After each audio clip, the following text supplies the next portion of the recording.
បាទគ្រប់បានញ៉ាត់ជំរាបសួរពុកម៉ែបងប្អូនផាយប្រកាសจะស្គាល់គាត់ហើយហាសនាមអាចារ្យធំនៅភ្នំខ្មោចបាទនេះឥឡូវបានមកជួបគាត់ហើយ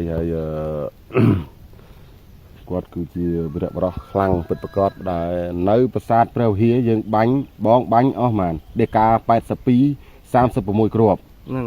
បាទខ្ញុំ B41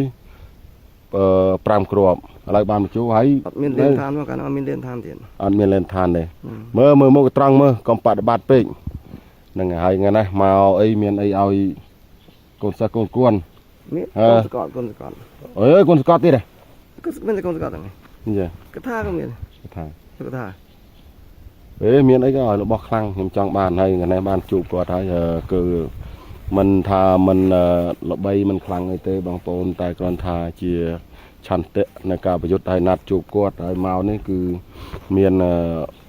បងស្រីជំទាវគាត់ចង់ស្គាល់ចង់ជួបឥឡូវបានមកដល់ហើយនេះកបោបទេហៅមកចង់មកទៀតទេចង់និយាយថាមិនដឹងនៅណា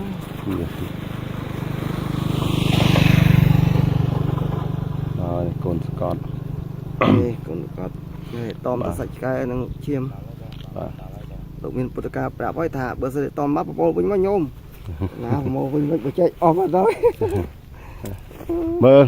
ធ្វើក្លាហានមួយមើលសិស្សច្បងខ្ញុំប៉ុន្តែគាត់ថាជាកូនសិស្សរបស់ផងខ្ញុំទេបងប្អូនបាទសិស្សច្បង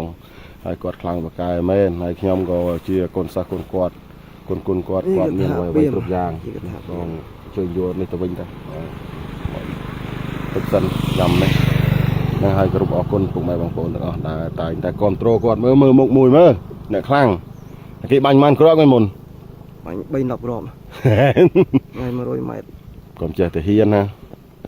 ឲ្យដេកជប់ហ្នឹងត្រូវយើងជឿលើគ្រូលើ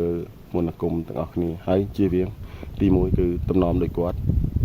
តមតែ4ទឹកដីភ្លៀងខ្យល់ទៅប៉ុណ្ណឹងហើយហាមជាម្ដាយឪពុករបស់ខាងគេកុំមើងងាយសត្រូវទៅប៉ុណ្ណឹងរស់បានអាយុវែងសូមអរគុណសូមគោរពលា